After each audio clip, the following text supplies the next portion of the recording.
Good evening and welcome to IceHQ Reservoir, Melbourne, Australia, on Wurundjeri and Wurrungun traditional land this Friday, the 24th of March.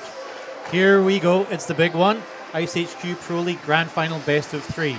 Game 1, our protagonists, last year's champions, who won everything for the whole series, the CCM Reservoir Dogs, and the rags to riches underdogs, the MOAT Inferno. I'm Scott Gallagher, and joining me back in the booth is Anton Goss. So how did we get here tonight? The Dogs, after a slow start of the season, where they managed to lose 2 games, have been unbeaten since round 6 back in February. Once Jamie Burke joined the team on the ice, they've been unassailable. He's not been the solo scoring machine that he was last season though. Baron Struma had a breakout season and is leading the league with 13 goals, along with the very reliable Vadim Jasov contributing. The Dogs have had a solid 4-game streak, and it's totally okay to call them the firm favourites. This pack is not the underdogs, they are the alpha wolves and they're unstoppable, or are they? The MOAT Inferno had an underwhelming start to the season. Steve Bellick's boys looked untidy and the defence was in tatters. They had some scorers in Hector and Austin McKenzie, but it wasn't until the big man Hayden Dawes joined up in the mid-season draft that they looked threatening. He's only played 5 games since the mid-season draft, but he's already on 11 points. Even then, it took some time for them to gel, and gel they did at last. They've mostly fixed their defence and have found form just when it matters. To add to their confidence, they have beaten the Dogs. It was a while ago, but they did it, and Steve is confident that they can do it again. The game's most likely to be won in its defensive zone. The Dogs with a solid wall around their goalie. They've only given away 15 goals for the whole season.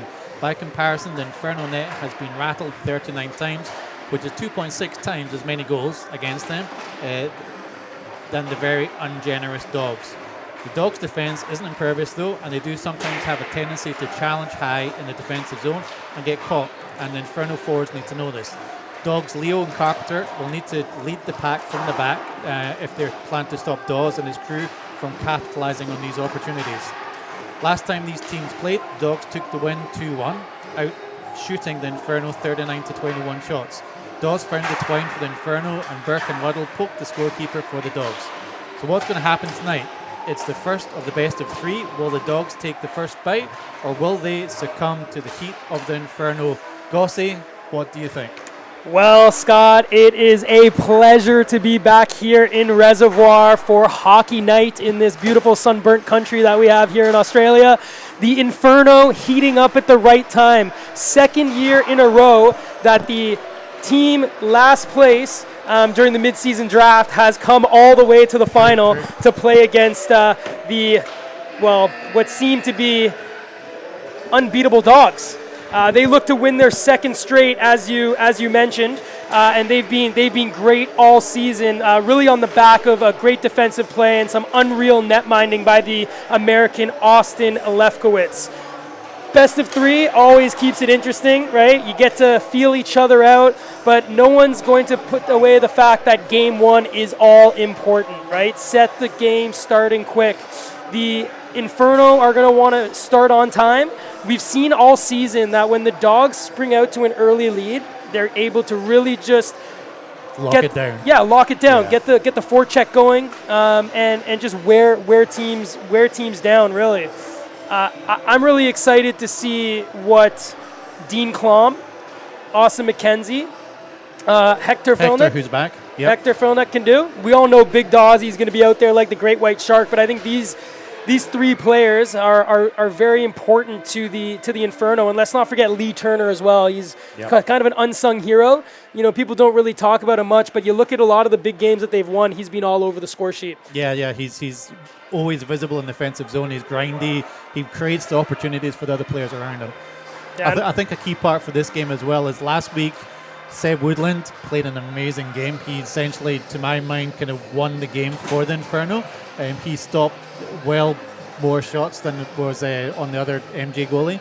So depending on how Seb plays tonight, I think that's going to be a big deciding factor as well. Yeah, I think a lot of people look at Seb and they're like, save percentage under 900, but he's been in a few lopsided games early in the season, but he has stood on his head and is easily one of the best goaltenders here in the competition. We're blessed having Seb Woodlands, Austin Lefkowitz, Mikey James, some of the best goalies in the country battling it out. But today it's Lefkowitz versus Woodlands, it's Tashuma versus Klomp, it's Jamie Burke with his buddy Vadim Verjasov. It's going to be a super, super exciting game and setting the stage for this series with obviously Game 2 going tomorrow night.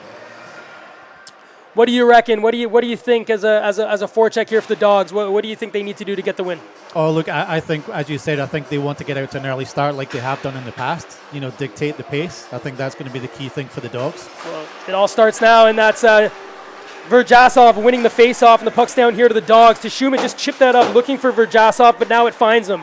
He's in, drops that there for Jamie Burke with speed, finds the Estonian, but that's broken up by McCoy, who gets tumbled down, and we're going to have our first power play. Here the Inferno with McKenzie shot on, and as Lefkowitz covers that up, we're going to have a power play. I don't think Austin realized that they actually had the power play there because they had the 6-man on and just took the shot.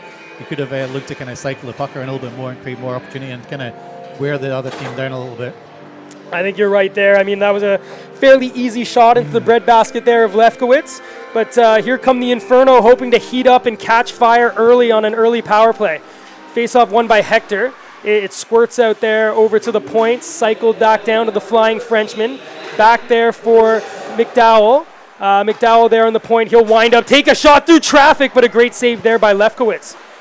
Puck now behind the net, and it's Troy Robertson who's going to backhand that off the glass, but kept in nicely by McDowell. Nice little move to get that down to Hector as he tries to evade Robertson. Hector Fronek still with the puck, squirts into the corner, and Hayden Dawes now gets that back to the point for McDowell. Wind shot, save, and that's a great little deflection with an active stick from the American who puts that into the netting. Good offense by the Inferno there, keeping in the zone, keeping cycling the puck around. The Dogs got possession briefly, but couldn't quite get out of the zone. Nice work by Randy McDowell on the blue line as well, creating opportunity and getting the shot away. Yeah, very interesting situation here as well. If you've noticed, it's Hector taking the face-offs for the Inferno on the left side and Big Dawsey there on the right, both trying to go with that strong side. But a little battle on the half wall there, won by the Dogs, and Jack McCoy forced back into his own zone. Thing to be careful of as well, though, is that the Dogs are always dangerous. They might have only 4 men on, but don't get overly confident. They're speedy, but here's Hayden Dawes. He winds, takes a shot, and a nice glove save there by Austin Lefkowitz. Again, great shot there by Dawsey, and Austin had a clear save, though. There was no traffic, and made a nice, comfortable save. Alrighty, so halfway here now through the initial penalty. Inferno not able to score, but they're going to have a chance here with the puck coming back to Casey Minson. 20 seconds remaining on the power play. He waits, takes a shot. There's going to be another penalty here, and it's going to the way of the Dogs. And it's Trevor Leo going for interference as he was just battling in front of the net there with Kevin Dow. Well, Vadim will be out on the whistle, though, I think. So yeah. Inferno have to be careful of that. So 5 seconds remaining. It'll definitely be on puck drop. So as you mentioned, a big face-off win here by Kahu Joyce will allow it to spring the Estonian down the other way. Nice winger battle there, though, and the puck's going to come out. Backhand by Klomp, and he scores! Dean Klomp with the power play goal, able to push that past Austin Lefkowitz, and we have a 1-goal lead here for the upstart Inferno.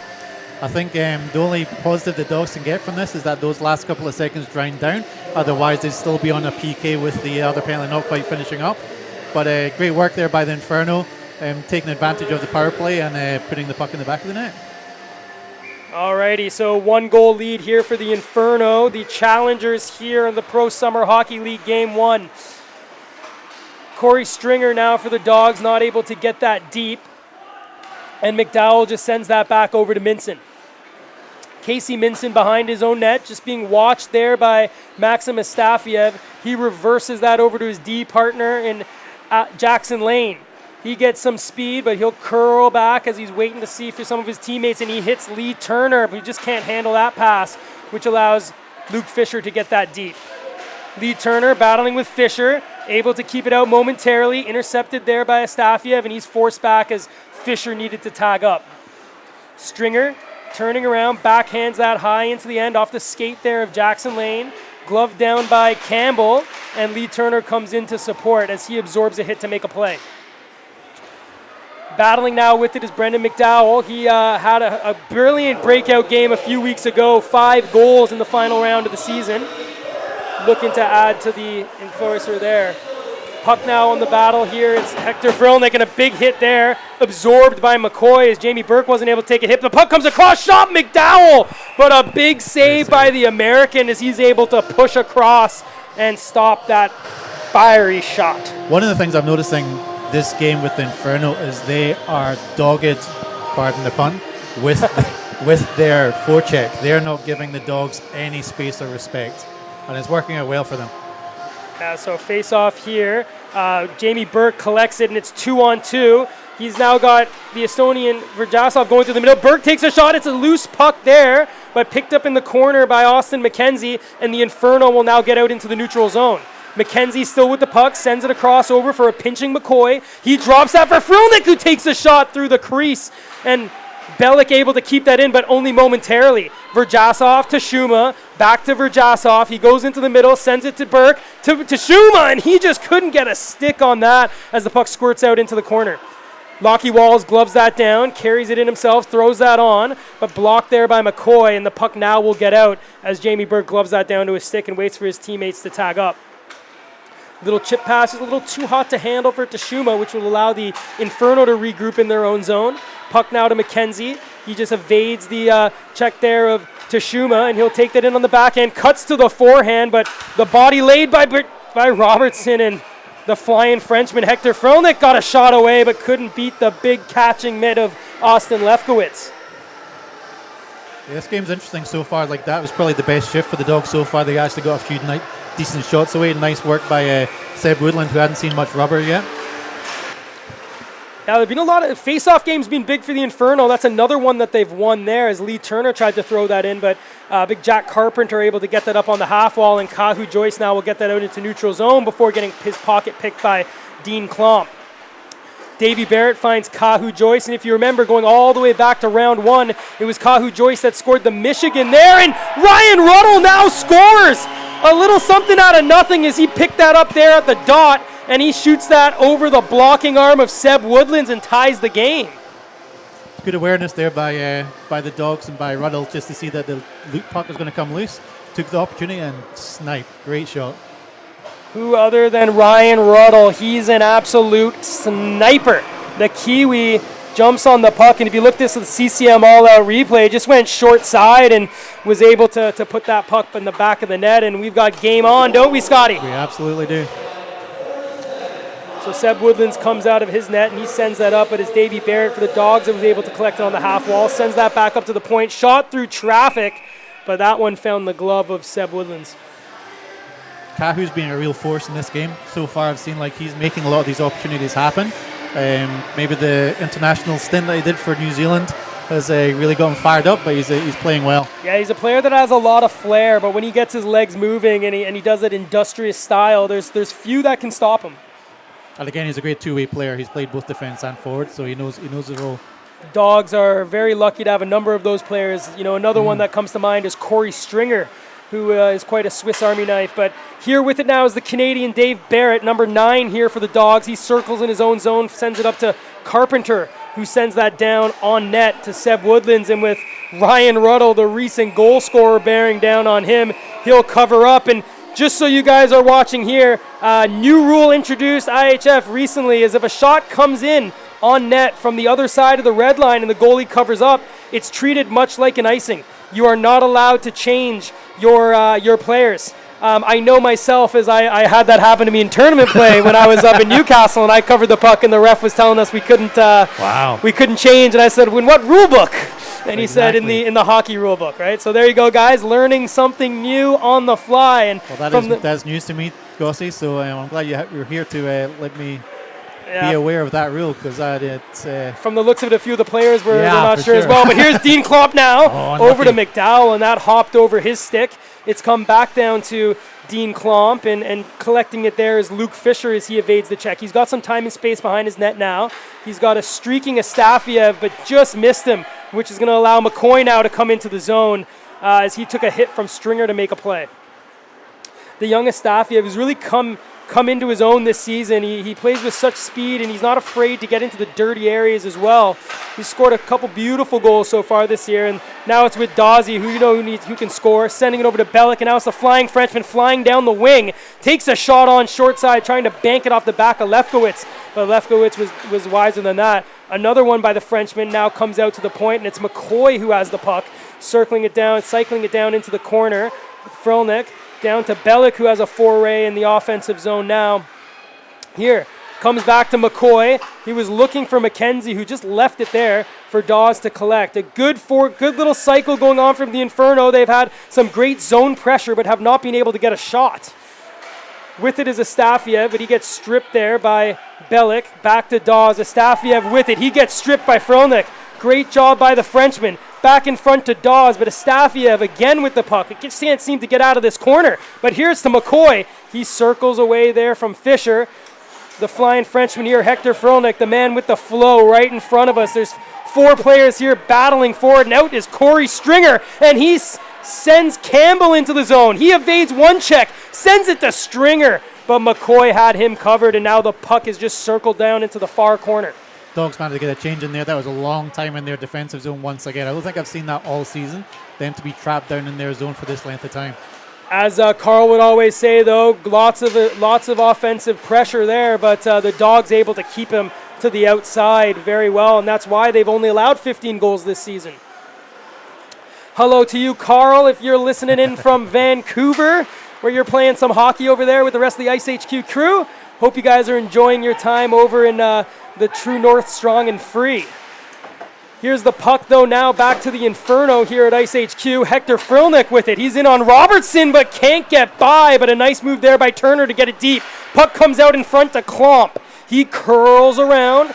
He's being watched, and the puck squirts out, and it's Byron Tashuma sporting the bubble today, who gets that out over to Jamie Burke, who's in all alone. But Verjasov now comes in, collects it, takes it to the corner, back to Burke. He's got Tashuma in front. Oh, and just couldn't find the pass. But it comes out now, but collected well there by Jackson Lane as he sends that out into the neutral zone.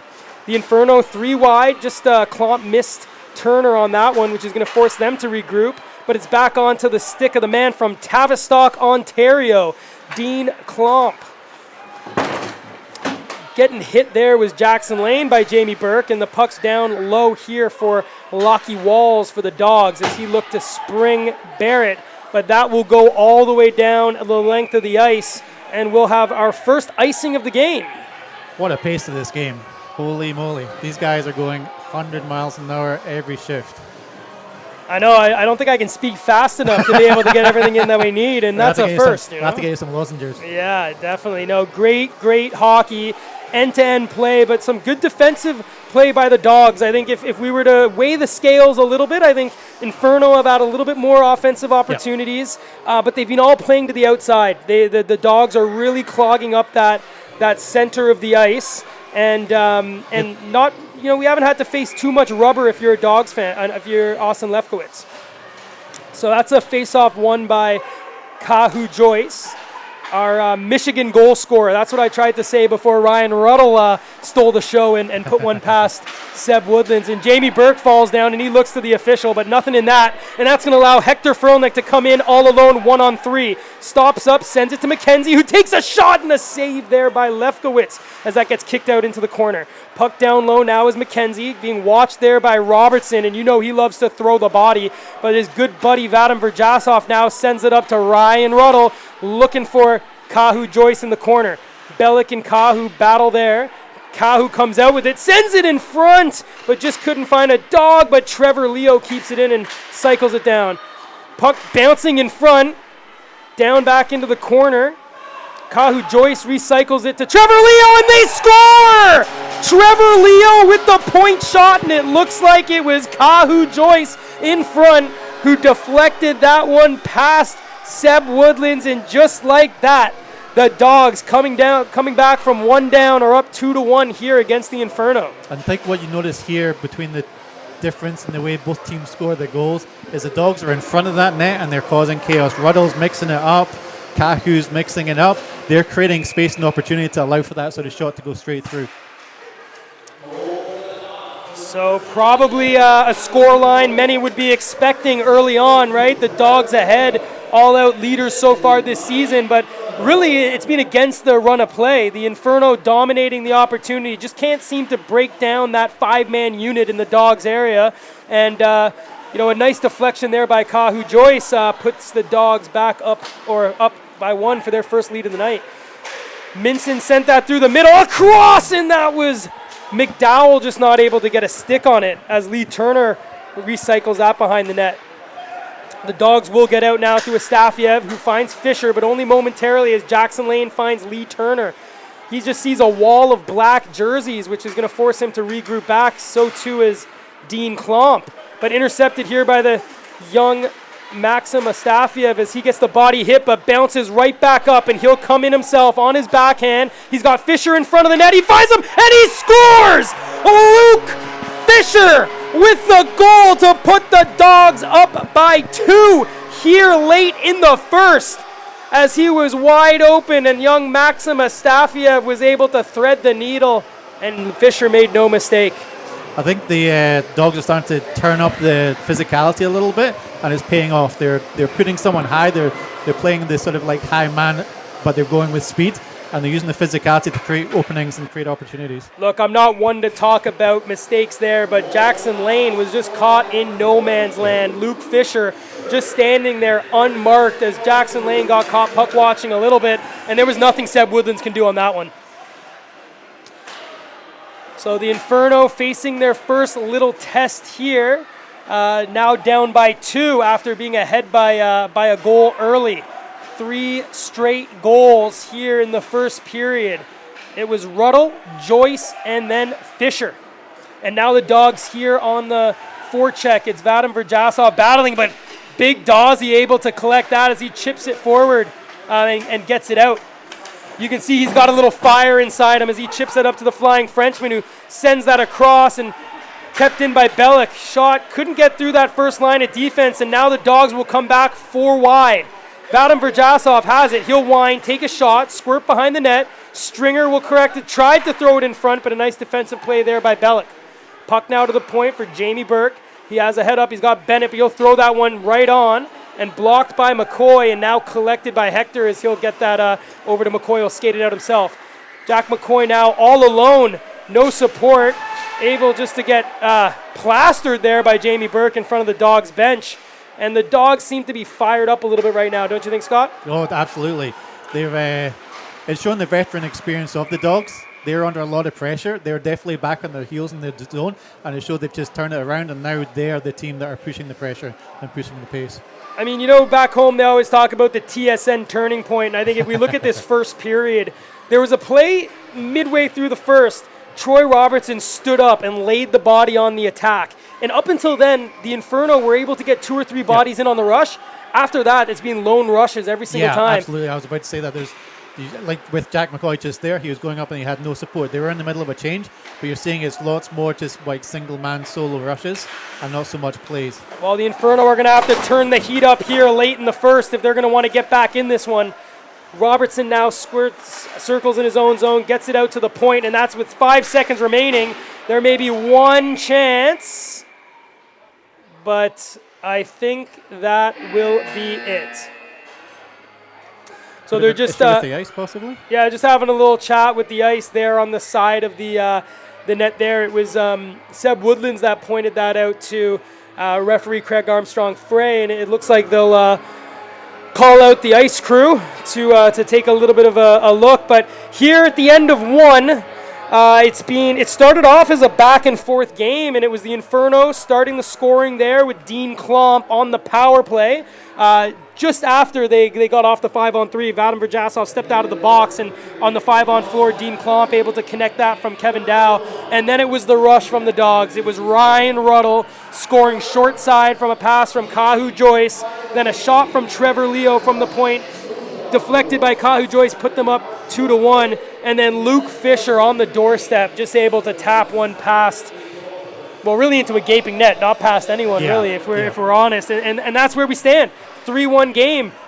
Dogs just storming up, much a lot like the season. Started a little bit slow, and then picked up momentum, and the Inferno really haven't had an answer since then. No, they've not. Like every goal's been a quality goal by the Dogs. It's like that, again, that back post shot was wide open. There's nothing Seb could do.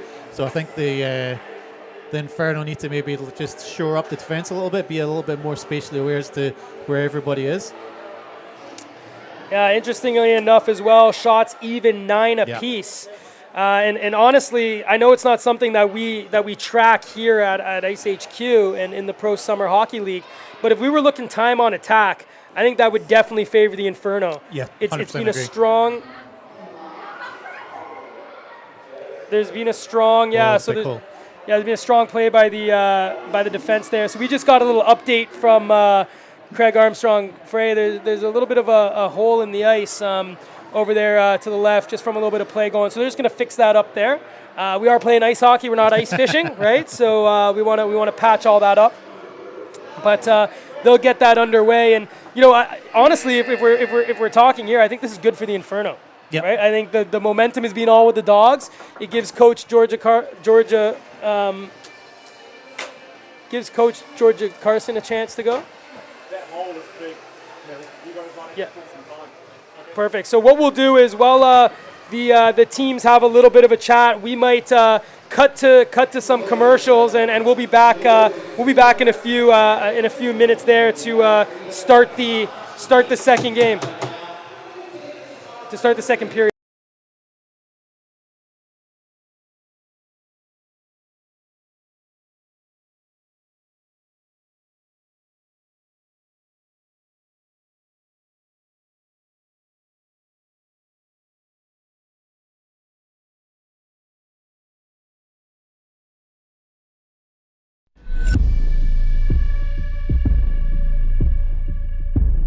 This game is our canvas. Our choice, our freedom. It's my way. And mine. And mine. And mine. It's the only way. The ice doesn't discriminate. It doesn't see color or gender. All it sees is 60 minutes of pure effort. A pure fun. On the ice, we might be enemies. But in the end, we're all allies. This game's for everyone. No matter who you are, No matter where we're from, we're all ready to hit the ice.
Welcome back to IceHQ here in Reservoir.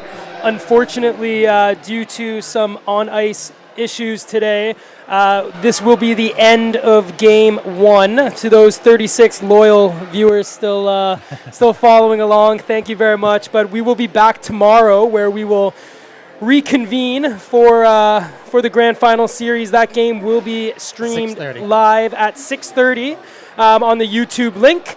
Thank you to all of you that tuned in, and we look forward to chatting again with you tomorrow night. Yep, speak to you guys tomorrow night, and hopefully we can see 3 periods of hockey.